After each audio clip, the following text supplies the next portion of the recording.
আইন কফ ইয়া দাল হা, 5টা অক্ষর আকীদা। এবার কি বুঝলেন? ইমাম নাসাবি রহমতুল্লাহ আলাইহি বলতেছেন আসলিয়াতান ওয়া ইআতিকাদিয়াতান, এই আকীদা হচ্ছে মূল বিষয়।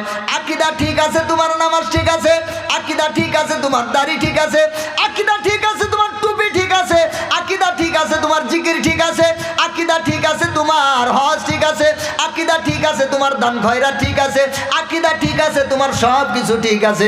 আর আকীদা নষ্ট তো তোমার টুপি নষ্ট, আকীদা নষ্ট তোমার দাড়ি নষ্ট, আকীদা নষ্ট তোমার সব নষ্ট, আকীদা নষ্ট তোমার জিকির নষ্ট, আকীদা নষ্ট তোমার জীবনের কোনো ইবাদত আল্লাহর দরবারে কবুল হবে না। বলেন নাউজুবিল্লাহ।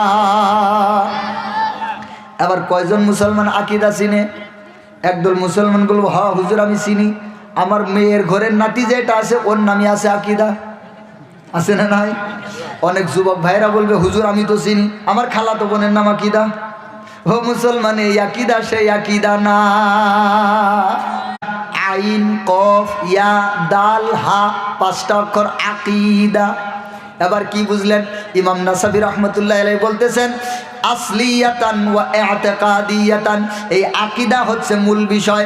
আকীদা ঠিক আছে তোমার নামাজ ঠিক আছে, আকীদা ঠিক আছে তোমার দাড়ি ঠিক আছে, আকীদা ঠিক আছে তোমার টুপি ঠিক আছে, আকীদা ঠিক আছে তোমার জিকির ঠিক আছে, আকীদা ঠিক আছে তোমার হজ ঠিক আছে, আকীদা ঠিক আছে তোমার দান খয়রাত ঠিক আছে, আকীদা ঠিক আছে তোমার সব কিছু ঠিক আছে।